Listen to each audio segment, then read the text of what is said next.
Welcome to my YouTube channel. आज मैं आपको क्लास 7 का सबक नंबर 14 पढ़ाऊंगी। सबक का नाम है सोने का चूहा। तो इस वीडियो में मैं आपको एग्ज़ाम से मुतालिक पूरी ही तैयारी करवाऊंगी कि अगर एग्ज़ाम में इस सबक से मुतालिक कोई भी सवाल पूछा जाए तो आपको उसका आंसर आता हो। तो वीडियो को स्किप मत करना, क्योंकि जो जो एग्ज़ाम में पूछा जाता है सिर्फ वही सवालात समझाऊंगी, फालतू का कुछ नहीं करवाऊंगी।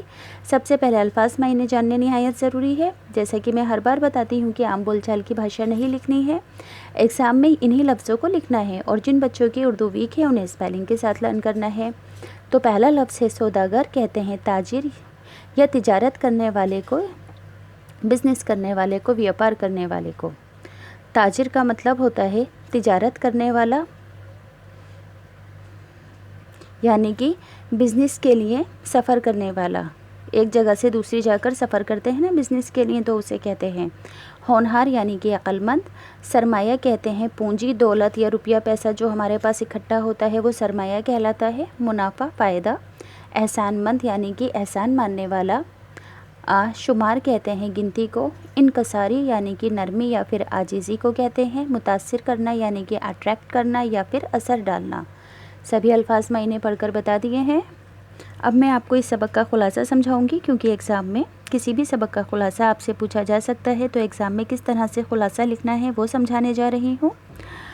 एक मालदार सौदागर की अचानक मौत हो जाने से उसके लालची रिश्तेदारों ने मौके का फ़ायदा उठाकर उसकी बेवा बीवी से सब कुछ छीन लिया। एक मालदार सौदागर था, उसकी अचानक मौत हो गई थी। फिर उसके लालची रिश्तेदारों ने मौके का फ़ायदा उठाकर उसकी बेवा से सब कुछ छीन लिया। वे बेसहारा औरत क्या करती, खौफ की वजह से अपने बेटे सोमदत्त को लेकर वहाँ से दूर चली गई। उसने अपनी थोड़ी सी आमदनी में अपने बेटे को तालीम दिलवाई, यानी कि उस बेवा ने अपनी छोटी सी कमाई में अपने बच्चे को तालीम दी, इल्म दिया।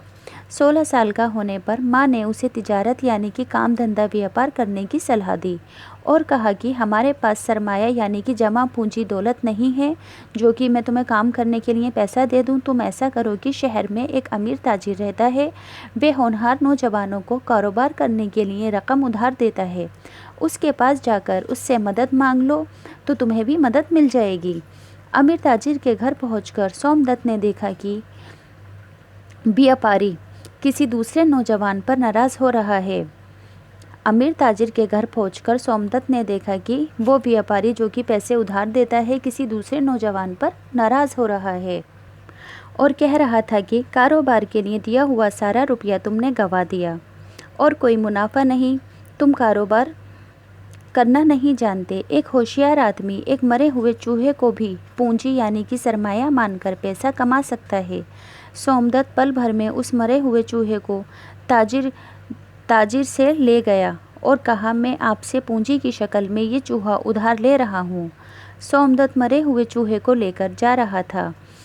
सोमदत्त ने क्या किया कि उस ताजिर से उस मरे हुए चूहे को पूंजी की शक्ल में उधार ले लिया। फिर सोमदत्त मरे हुए चूहे को लेकर जा रहा था कि एक दूसरे ताजिर ने दुकान से आवाज़ लगाई, चूहे को फेंकना मत। ताजिर ने 2 मुट्ठी जौ के बदले वे चूहा अपनी बिल्ली की भूख मिटाने के लिए ले लिया। सोमदत्त ने 2 मुट्ठी जौ बारीक पीसकर उसका सत्तू तैयार किया और चौराहे पर बैठकर जंगल से लकड़ियाँ लाते हुए, अब सोमदत्त ने क्या किया कि उस 2 मुट्ठी जौ को पीसा और उसका सत्तू तैयार कर लिया और उस सत्तू को चौराहे पर बैठकर जंगल से लकड़ियाँ लाते हुए लकड़हारे को जौ का पानी पिलाया। लकड़हारे ने खुश रहकर उसे 2-2 लकड़ियाँ दी। फिर सोमदत्त ने उन लकड़ियों को बेचकर कुछ और जौ खरीद लिया। दूसरे दिन भी उसने ऐसा ही किया, सत्तू बनाकर बैठ गया। लकड़हारों ने फिर उसे लकड़ियाँ दी। सोमदत्त ने लकड़ियाँ बेचकर काफ़ी पैसा इकट्ठा कर लिया। ऐसा करते करते वे लकड़ियों का छोटा सा कारोबार करने लगा। बरसात शुरू होने पर शहर में ईंधन की कमी हो गई, लकड़ियों की कीमत बढ़ गई। सोमदत्त ने लकड़ियाँ अच्छे दामों पर बेचकर काफ़ी रुपया इकट्ठा कर लिया और एक दिन उसकी मेहनत रंग लाई और उसने उस पैसे से एक दुकान खोल ली और कुछ ही अरसे में वे एक अमीर ताजिर बिजनेसमैन बन गया। सोमदत्त को उस ताजिर का एहसान याद था जिससे वे मरा हुआ चूहा उधार लाया था। एक दिन सोमदत्त ने सोने का चूहा बनवाया और उस ताजिर से मिलने गया। और कहा, मैं आपका एहसानमंद हूँ, आपने मुझे राह दिखाई। ये कहकर उसने सोने का चूहा ताजिर को दे दिया। ताजिर वे बात भूल चुका था कि उसने कभी किसी को मरा हुआ चूहा उधार दिया था। सोमदत्त ने ताजिर को सारी कहानी सुनाई। कहानी सुनकर ताजिर बहुत खुश हुआ और इतना मुतासिर हुआ कि अपनी लड़की की शादी सोमदत्त से कर दी। सोमदत्त अपनी बीवी और माँ के साथ हंसी खुशी ऐशो आराम की ज़िंदगी गुजारने लगा। तो इस कहानी के अंदर क्या बताया गया है कि काम करने के लिए इंसान को लगन और दिमाग की ज़रूरत होती है। वो किसी भी तरह से ज़िंदगी जीने के लिए पैसा कमा सकता है, बस उसे अक्लमंदी और सूझबूझ से और मेहनत से काम करना चाहिए। तो इस सबक का खुलासा मैंने आपको पढ़कर बता दिया। अब एग्ज़ाम में दूसरा सवाल क्या पूछा जाता है कि कोई भी पैसेज पढ़ने के लिए दिया जाता है और कहा जाता है कि इस इबारत को पढ़कर तशरीह करके बताओ सयाको सबक के साथ। तो मैं पहले इबारत पढ़कर सुनाऊंगी आपको, फिर तशरीह सयाको सबक के साथ करनी सिखाऊंगी कि एग्ज़ाम में आपको किस तरह से लिखनी है। बरसात शुरू हो गई, शहर में ईंधन की कमी हो गई और लकड़ियों की कीमत बढ़ गई। सोमदत्त ने लकड़ियाँ अच्छे दामों में बेच दी। इस पैसे से उसने एक दुकान खोल ली।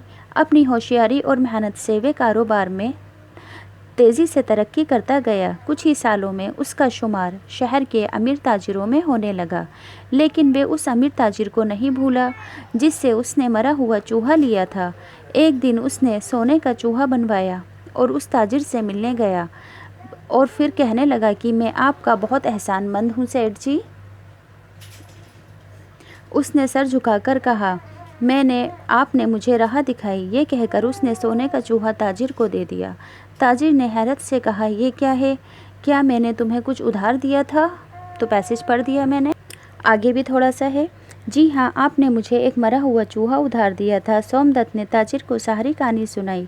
ताजिर सोमदत्त की कहानी सुनकर बहुत खुश हुआ और इतना मुतासिर हुआ कि उसने अपनी लड़की की शादी सोमदत्त से कर दी। सोमदत्त अपनी बीवी और माँ के साथ ऐशो आराम से रहने लगा।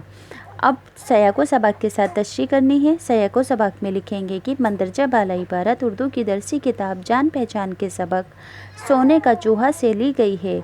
मंदरजा बाला इबारत उर्दू की दरसी किताब जान पहचान के सबक सोने का चूहा से ली गई है। तशरीह, इस इबारत में बताया गया है कि बरसात शुरू होने की वजह से शहर में ईंधन की कमी हो गई थी। इस इबारत में ये बताया गया है कि बरसात शुरू होने की वजह से शहर में ईंधन की कमी हो गई थी और लकड़ियों की कीमत में इजाफा हो गया। सोमदत्त ने मौके का फ़ायदा उठाकर जमा की हुई लकड़ियों को अच्छी कीमत पर फ़रोख्त कर दिया, यानी कि बेच दिया। इस तरह उसने काफ़ी पैसे इकट्ठे करके उन पैसों से एक दुकान खोल ली। अपनी होशियारी और मेहनत की वजह से वे कारोबार में दिन दूनी और रात चौगनी तरक्की करता गया और कुछ ही अरसे में वे एक अमीर ताजिर बन गया। अमीर होने के बाद भी वे उस अमीर ताजिर को नहीं भूला था जिससे उसने मरा हुआ चूहा उधार लिया था और जिसकी बदौलत वे अमीर बन गया था। सोमदत्त उस अमीर ताजिर का एहसानमंद था। सोमदत्त ने एक सोने का चूहा बनवाया और ताजिर से मिलने गया और उससे कहा कि मैं आपका एहसानमंद था। उसने एक सोने का चूहा एहसानमंद हूँ, आपने मुझे राह दिखाई। ताजिर यह बात भूल चुका था। उसने हैरान होकर कहा, कैसा एहसान? कौन सी राह? क्या मैंने तुम्हें कुछ उधार दिया था? सोमदत्त ने कहा, जी हाँ, आपने मुझे एक मरा हुआ चूहा उधार दिया था। आज मैं आपके एहसान का बदला चुकाने और आपका उधार दिया हुआ चूहा वापस करने आया हूँ।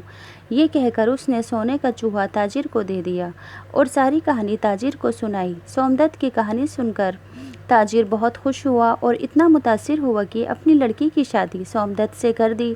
सोमदत्त अपनी बीवी और माँ के साथ अब ऐशो आराम की ज़िंदगी गुजारने लगा। तो किसी भी पैसेज को, किसी भी इबारत को पढ़कर तशरीह को लिखना पड़ता है, यानी कि हर बात को थोड़ा डिटेल में बताया जाता है। अब इसी तरह से एग्ज़ाम में एक सवाल और आएगा कि किसी भी पैसेज के, किसी भी सबक का एक पैसेज दिया जाएगा और कहा जाएगा कि इसे पढ़कर कुछ सवालों के जवाब दो। तो यहाँ पर मैं इसकी भी तैयारी करवाती हूँ। यहाँ लिखा है कि मंदरजा झैल इक़्तिबास को गौर से पढ़िए और झैल में दिए गए सवालों के जवाब। पहले इक़्तिबास पढ़कर बताती हूँ। सोमदत्त ने जौ के दानों को खूब पीस लिया। उसके बाद एक घड़े में पानी भरकर एक चौराहे पर जा बैठा। वहाँ उसने बहुत से लकड़हारों को जंगल से लकड़ियाँ लाते हुए देखा। वे बहुत थके हुए थे। सोमदत्त ने उन्हें पिसा हुआ जौ और पानी दिया। लकड़हारे बहुत खुश हुए। हर एक ने 2 लकड़ियाँ दी। सोमदत्त ने ये लकड़ियाँ बाजार में बेच दीं। उनके बेचने से जो पैसे मिले उससे कुछ और जौ खरीदा। दूसरे दिन सोमदत्त फिर चौराहे पर जाकर बैठ गया। लकड़हारों को पिसा हुआ जौ और पानी देने लगा। उन्होंने फिर बदले में लकड़ियाँ दी। ये लकड़ियाँ भी उसने बाजार में जाकर बेच दी। कई दिन तक सोमदत्त ने लकड़ियाँ बेच कर काफ़ी पैसा जमा कर लिया और लकड़ियों का छोटा सा कारोबार करने लगा। तो इक्तिबास पढ़कर बताया है। इक्तिबास के मुताबिक कुछ सवाल जवाब हैं। इन सवाल जवाबों को पढ़ने से आपकी एडिशनल क्वेश्चन आंसर की भी तैयारी होगी। सवाल 1, सोमदत्त ने लकड़हारों को क्या लाते हुए देखा? जवाब, सोमदत्त ने लकड़हारों को जंगल से लकड़ियां लाते हुए देखा। सवाल 2, सोमदत्त ने लकड़हारों को क्या दिया? जवाब, सोमदत्त ने लकड़हारों को पिसा हुआ जौ और पानी दिया। सवाल 3, लकड़हारे क्यों खुश हुए? जवाब, जंगल से लौटते हुए थके हारे लकड़हारों को जब सोमदत्त ने पिसा हुआ जौ और पानी दिया तो लकड़हारे बहुत खुश हुए। सवाल नंबर 4, लकड़हारों ने खुश होकर सोमदत्त को क्या दिया? जवाब, लकड़हारों ने खुश होकर सोमदत्त को 2-2 लकड़ियाँ दी। सवाल 5, सोमदत्त ने कारोबार के लिए पैसा कैसे जमा किया? जवाब, सोमदत्त ने लकड़ियाँ बेच कर कारोबार के लिए पैसा जमा किया। अब इस सबक के टेक्स्ट बुक के क्वेश्चन आंसर। सवाल 1, सोमदत्त की माँ के साथ उसके दूसरे रिश्तेदारों ने क्या सलूक किया? सलूक यानी कि बर्ताव किया। जवाब, सोमदत्त के वालिद के गुजर जाने के बाद उसके रिश्तेदारों ने सोमदत्त की माँ से सब कुछ छीन लिया। सवाल नंबर 2, 16 साल का होने पर सोमदत्त की माँ ने उससे क्या कहा? जवाब, 16 बरस का होने पर सोमदत्त की माँ ने कहा, मेरे प्यारे बेटे, तुम एक ताजिर की औलाद हो। तुम्हें अपने बाप की तरह ही कोई कारोबार करना चाहिए, लेकिन इस काम के लिए हमारे पास सरमाया दौलत नहीं है। शहर के अमीर ताजिर के पास जाकर उससे मदद मांगो। सवाल 3, ताजिर दूसरे नौजवानों पर गुस्सा क्यों कर रहा था? जवाब में लिखेंगे, ताजिर दूसरे नौजवानों पर गुस्सा इसलिए हो रहा था क्योंकि उस नौजवान ने कारोबार के लिए जो रुपया उधार लिया था उसमें कोई मुनाफा नहीं हुआ और वे असल रकम भी गंवा बैठा। सवाल नंबर 4, सोमदत्त किस तरह शहर का अमीर आदमी बन गया? जवाब, सोमदत्त ने लकड़ियाँ बेच कर काफ़ी पैसा जमा कर लिया और लकड़ियों का छोटा सा कारोबार करने लगा। अपनी होशियारी और मेहनत से उसने कारोबार में तेज़ी से तरक्की की और कुछ ही सालों में वे शहर का अमीर ताजिर बन गया। सवाल नंबर 5, सोमदत्त ने ताजिर को सोने का चूहा क्यों दिया? जवाब, सोमदत्त ताजिर का एहसानमंद था, इसलिए कि उसके बताए हुए रास्ते पर चलकर वे अमीर ताजिर बन सका। उसने ताजिर के एहसान का बदला चुकाने के लिए उसके दिए हुए मरे हुए चूहे की जगह एक सोने का चूहा बनवा कर दिया। तो टेक्स्ट बुक के सभी क्वेश्चन आंसर हो गए। अब इस सबक के ग्रामर से रिलेटेड सवाल जवाब पढ़ाऊंगी, क्योंकि एग्ज़ाम में बुक से ही ग्रामर के सारे सवाल आएंगे आपके। खाली जगहें हैं। पहली खाली जगह, एक बार अचानक एक मालदार डैश की मौत हो गई, तो यहाँ लिखेंगे सौदागर। दूसरा, वे किसी दूसरे नौजवान पर डैश उतार रहा था, तो यहाँ पर लिखेंगे गुस्सा। थर्ड है, सोमदत्त ने जौ के दानों को डैश पीस लिया, तो यहाँ आएगा खूब। फोर्थ, सोमदत्त ने ये लकड़ियाँ डैश में बेच दी, तो यहाँ आएगा बाज़ार। पाँचवा, अमीर ताजिर सोमदत्त की कहानी सुनकर बहुत डैश हुआ, तो यहाँ पर लिख देंगे खुश। अब दूसरा सवाल है, वाहिद लिखने हैं। अमवात का मौत, एहसानात का एहसान, जवाबात का जवाब वाहिद यानी कि सिंगल में कन्वर्ट करना है। तालीमात का तालीम, मालूमात का मालूम।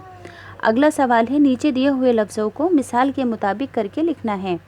जैसे कि रिश्ता, रिश्ते, चूहा का चूहे, सरमाया, सरमाए, लम्हा, लम्हे, मशवरा, मशवरे, रुपया, रुपए, पैसा, पैसे।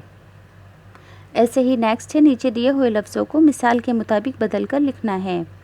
मक्कार का मक्कारी, लालच का लालची, कारोबार का कारोबारी, व्यापारी का व्यापार का व्यापारी, होशियार का होशियारी। अगला सवाल है, इस सबक में लफ्ज़ एहसानमंद इस्तेमाल हुआ है, जिसका मतलब है एहसान मानने वाला। इसी तरह नीचे दिए हुए लफ्ज़ों को बदल कर लिखना है, जैसे कि दौलत का दौलतमंद, हाजित का हाजितमंद, फ़िक्र का फ़िक्रमंद, ज़रूरत का ज़रूरतमंद, ख्वाहिश का ख्वाहिशमंद। अब तो ये चैप्टर कंप्लीट हो गए हैं। अगर आपको अच्छे से समझ में आए हैं तो प्लीज़ चैनल सब्सक्राइब कर दो, वीडियो को लाइक ज़रूर करना और अपने दोस्तों के साथ भी शेयर करना, ताकि उनकी भी थोड़ी हेल्प हो सके।